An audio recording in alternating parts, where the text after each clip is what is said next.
രാഹുൽ ഗാന്ധി നയിക്കുന്ന ഭാരത് ജോഡോ യാത്രയുടെ രണ്ടാം പതിപ്പുമായി കോൺഗ്രസ്. ഭാരത് ന്യായ് യാത്ര എന്ന് പുനർനാമകരണം ചെയ്ത യാത്ര മണിപ്പൂരിൽ നിന്ന് മുംബൈയിലേക്കാണ്. അടുത്ത മാസം 14-ന് ആരംഭിക്കുന്ന യാത്ര 14 സംസ്ഥാനങ്ങളിലൂടെ കടന്നുപോകും. രാകേഷ് വിവരങ്ങൾ പങ്കുവെക്കും. ഭാരത് ജോഡോ യാത്ര രാകേഷ്, നമുക്ക് KC വേണുഗോപാലിന്റെ വാക്കുകളിലേക്കൊന്ന് പോകും.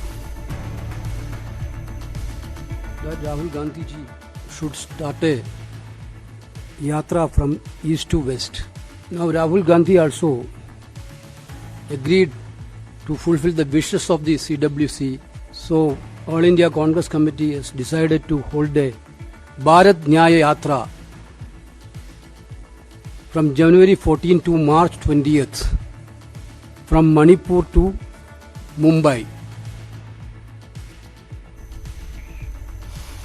രാകേഷ് വിവരങ്ങൾ പങ്കുവെക്കും. രാകേഷ്, ഭാരത് ജോഡോ യാത്ര കോൺഗ്രസിന് നൽകിയ ഉണർവ് ചെറുതല്ല. രാഹുൽ ഗാന്ധിയെ യഥാർത്ഥ നേതാവായി വളർത്തുന്നതിൽ ഒരുപാട് പങ്കുവഹിച്ച ഒരു യാത്ര കൂടിയാണിത്. രണ്ടാം ഘട്ടമാണ് ഭാരത് ജോഡോ യാത്ര 2.0 ഭാരത് ന്യായ് യാത്ര. എങ്ങനെയാണ് ഈ യാത്ര ഇപ്പോൾ പ്ലാൻ ചെയ്തിരിക്കുന്നത്? രഞ്ജിത്ത്, കന്യാകുമാരിയിൽ നിന്ന് ആരംഭിച്ച് കശ്മീരിൽ അവസാനിച്ച ഭാരത് ജോഡോ യാത്ര അവസാനിക്കുമ്പോൾ തന്നെ കോൺഗ്രസ് നേതാക്കൾ പ്രഖ്യാപിച്ചിരുന്നു വടക്കിഴക്കൻ സംസ്ഥാനത്ത് നിന്ന് ഗുജറാത്തിലേക്ക് ഒരു യാത്ര ഉണ്ടാകുമെന്ന്. ഏതായാലും അതിപ്പോൾ ഔദ്യോഗികമായി പ്രഖ്യാപിച്ചിരിക്കുകയാണ്. AICC ആസ്ഥാനത്ത് ജനറൽ സെക്രട്ടറിമാരായ KC വേണുഗോപാൽ ഒപ്പം തന്നെ ജയറാം രമേശുമാണ് ഈ യാത്ര ഔദ്യോഗികമായി പ്രഖ്യാപിച്ചിരിക്കുന്നത്. മണിപ്പൂരിൽ നിന്ന് മുംബൈയിലേക്കാണ് ഈ യാത്ര നിശ്ചയിച്ചിരിക്കുന്നത്. അതായത് ജനുവരി 14-ന് മണിപ്പൂരിൽ നിന്ന് ആരംഭിക്കുന്ന യാത്ര മുംബൈയിൽ മാർച്ച് മാസം 20-ാം തീയതി സമാപിക്കും. ഇങ്ങനെയാണ് യാത്ര നിശ്ചയിച്ചിരിക്കുന്നത്. അതായത് ഏതാണ്ട് 65 ദിവസം ആയിരിക്കും യാത്ര നടക്കുക.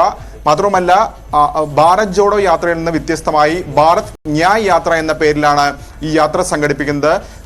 രാഹുൽ ഗാന്ധി കന്യാകുമാരിയിൽ നിന്ന് കശ്മീരിലേക്ക് കാൽനടയായാണ് 137 ദിവസം യാത്ര ചെയ്തെങ്കിൽ ഇപ്പോൾ ഭാരത് ന്യായ് യാത്ര ബസ്സിലാണ് നിശ്ചയിച്ചിരിക്കുന്നത്. അതിന് പ്രധാനപ്പെട്ട കാരണം ലോക്സഭാ തെരഞ്ഞെടുപ്പ് തന്നെയാണ്. കാരണം മാർച്ച് മാസം ആദ്യത്തോടുകൂടി ലോക്സഭാ തെരഞ്ഞെടുപ്പിന്റെ പ്രഖ്യാപനം വരും. അപ്പോൾ ഈ പ്രഖ്യാപനത്തിന് തൊട്ട് പിന്നാലെ ഈ യാത്ര അവസാനിപ്പിക്കുന്ന രീതിയിലാണ് ഇപ്പോൾ ഏതായാലും അതിന്റെ ഷെഡ്യൂൾ നിശ്ചയിച്ചിരിക്കുന്നത്. മണിപ്പൂർ, ഒപ്പം തന്നെ നാഗാലാൻഡ്, അസം, മേഘാലയ, പശ്ചിമ ബംഗാൾ, ബീഹാർ, ജാർഖണ്ഡ്, ഒഡീഷ, ഛത്തീസ്ഗഡ്, UP, മധ്യപ്രദേശ്, രാജസ്ഥാൻ, ഗുജറാത്ത്, മഹാരാഷ്ട്ര എന്നിങ്ങനെ 14 സംസ്ഥാനങ്ങളിലൂടെ കടന്നുപോകുന്ന യാത്ര 6200 കിലോമീറ്ററാണ് സഞ്ചരിക്കുക.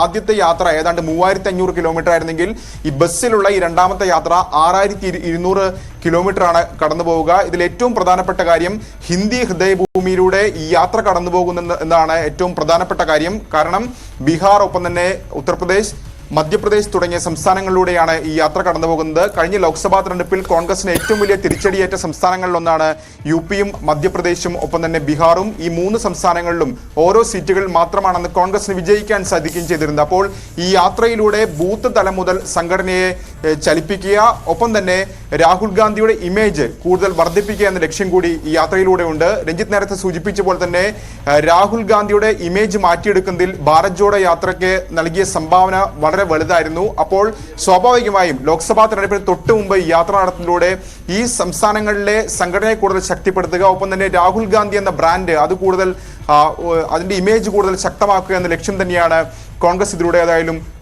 ഉന്നമിടുന്നത്. ജനുവരി മുതലാണ് യാത്ര ആരംഭിക്കുക. മാർച്ച് വരെ യാത്ര നീണ്ടു നിൽക്കുമെന്നുള്ളതാണ് നമുക്ക് ലഭിക്കുന്ന വിവരം.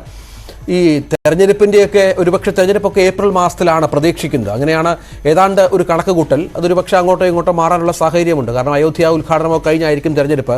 മറ്റൊന്ന്, നേരത്തെ രാകേഷ് സൂചിപ്പിച്ച പ്രധാനപ്പെട്ട ഒരു കാര്യം ഈ ഹിന്ദി ഹൃദയഭൂമിയിലൂടെയുള്ള ഒരു യാത്രയാണ്. കഴിഞ്ഞ ഭാരത് ജോഡോ യാത്രയ്ക്കെതിരെയുള്ള പ്രധാനപ്പെട്ട ആക്ഷേപം കൂടുതൽ സമയം ചിലവഴിക്കുന്നത് ദക്ഷിണേന്ത്യൻ സംസ്ഥാനങ്ങളിലായിരുന്നു എന്നുള്ള ഒന്നാണ്. അത് ഒന്ന് മാറ്റിക്കൊണ്ട് ഉത്തരേന്ത്യൻ സംസ്ഥാനങ്ങളെ കൂടുതൽ കേന്ദ്രീകരിച്ചുകൊണ്ടുള്ള യാത്ര ആ തരത്തിലാണ് ഇപ്പോൾ ആലോചിക്കുന്നത്. അങ്ങനെ തന്നെയാണ്. കാരണം ഗുജറാത്തിലൂടെ ഈ യാത്ര കടന്നു പോകുന്നില്ല എന്നുള്ളതായിരുന്നു കഴിഞ്ഞ കാലത്തെ ഭാരത് ജോഡോ യാത്ര 1-ാം പതിപ്പിന്റെ സമയത്ത് ഏറ്റവും പ്രധാനപ്പെട്ട വിമർശനം. അന്ന് തന്നെ കോൺഗ്രസ് നേതൃത്വം നൽകിയ മറുപടി വീണ്ടും ഒരു യാത്ര വരുന്നുണ്ട്. അതായത് വടക്കിഴക്കൻ സംസ്ഥാനങ്ങളിലേക്ക് ഗുജറാത്തിലേക്കായിരിക്കും ഈ യാത്ര എന്ന് പറഞ്ഞിരുന്നതാണ്. ഏതായാലും ഗുജറാത്തിലൂടെ ഈ യാത്ര കടന്നു പോകുന്നുണ്ട്. ഒപ്പം തന്നെ UP, ബീഹാർ അടക്കമുള്ള സംസ്ഥാനങ്ങൾ കഴിഞ്ഞ തവണ ഈ യാത്ര പ്രവേശിച്ചിരുന്നില്ല. UP-യിൽ പ്രവേശിച്ചിരുന്നു. അത് പടിഞ്ഞാറൻ UP-യിലെ ചില മേഖലകളിലൂടെ കടന്നുപോയി പിന്നീട് ഹിമാചലിലേക്കും കശ്മീരിലേക്കും കടക്കുന്ന രീതിയിലാണ് അന്ന് ആ യാത്ര നിശ്ചയിച്ചിരുന്നത്. അപ്പോൾ സ്വാഭാവികമായും ഏതായാലും ഹിന്ദി ഹൃദയഭൂമിയിലൂടെ കൂടുതൽ സംസ്ഥാനങ്ങളിലൂടെ ഈ യാത്ര കടന്നു പോകുന്നതാണ് ഏറ്റവും പ്രധാനപ്പെട്ട കാര്യം. ഒരു കാലത്ത് കോൺഗ്രസിന്റെ ഏറ്റവും വലിയ ശക്തി കേന്ദ്രമായിരുന്നു UP. പ്രത്യേകിച്ച് 2009-ൽ UPA സർക്കാർ രണ്ടാമത് അധികാരത്തിൽ വരുമ്പോൾ അന്ന് 22 സീറ്റ് നൽകിക്കൊണ്ട് ആ വിജയത്തിൽ UP വലിയ നിർണായകമായിരുന്നു. അത് പിന്നീട് 2014 എത്തുമ്പോൾ രാഹുൽ ഗാന്ധിയും സോണിയാഗാന്ധിയും മാത്രം ജയിക്കുന്ന സാഹചര്യത്തിൽ എത്തി. 2019-ൽ രാഹുൽ ഗാന്ധി പരാജയപ്പെടുകയും 80 സീറ്റിൽ റായ്ബറേലിയിൽ സോണിയാഗാന്ധി മാത്രമാണ് വിജയിച്ചത്. അപ്പോൾ സ്വാഭാവികമായും ഭരണം പിടിക്കാൻ ഹിന്ദി ഹൃദയഭൂമിയിലെ പ്രകടനം കോൺഗ്രസിനെ സംബന്ധിച്ചിടത്തോളം നിർണായകമാണ്. മാത്രമല്ല മധ്യപ്രദേശിലും കഴിഞ്ഞ തവണ ജ്യോതിരാദിത്യ സിന്ധ്യ അടക്കമുള്ള നേതാക്കൾ തോൽക്കുന്ന സാഹചര്യത്തിലേക്കും കാര്യങ്ങൾ കടന്നുപോയിരുന്നു. അപ്പോൾ ഈ സംസ്ഥാനങ്ങളിൽ സംഘടനയെ കൂടുതൽ ചലിപ്പിക്കുക എന്ന ലക്ഷ്യം കൂടി ഏതായാലും കോൺഗ്രസിനുണ്ട്. അതുകൊണ്ട് തന്നെയാണ് ഈ കഴിഞ്ഞ ജനുവരിയിൽ ഒന്നാം പതിപ്പ് അവസാനിച്ചിട്ടും ഈ രണ്ടാം പതിപ്പ് ഇത്രമേൽ സമയമെടുത്തത്. അല്ലെങ്കിൽ ലോക്സഭാ തെരഞ്ഞെടുപ്പിന് തൊട്ട് മുമ്പ് ഈ രണ്ടാം പതിപ്പ് ആരംഭിച്ചിരിക്കുന്നത് പോലും സംഘടനയെ കൂടുതൽ ശക്തിപ്പെടുത്തുക എന്ന ലക്ഷ്യം കൂടി മുന്നിൽ കണ്ടുകൊണ്ടാണ്. കാരണം നേരത്തെ സൂചിപ്പിച്ച പോലെ മാർച്ച് ആദ്യവാരം കഴിഞ്ഞ കാലങ്ങളിലെ കണക്കനുസരിച്ചാണെങ്കിൽ അല്ലെങ്കിൽ അതിന്റെ ഒരു ഷെഡ്യൂൾ പ്രകാരമാണെങ്കിൽ മാർച്ച് 10-ന് മുമ്പായാണ് ലോക്സഭാ തെരഞ്ഞെടുപ്പ് പ്രഖ്യാപിക്കുക.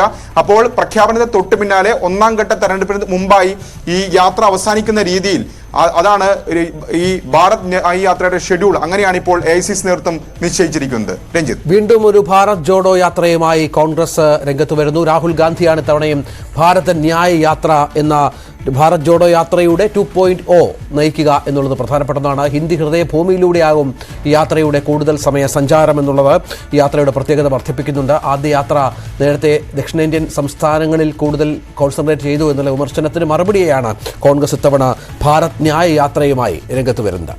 രാകേഷാണ് ഏറ്റവും പുതിയ വിവരങ്ങൾ പങ്കുവച്ചത്.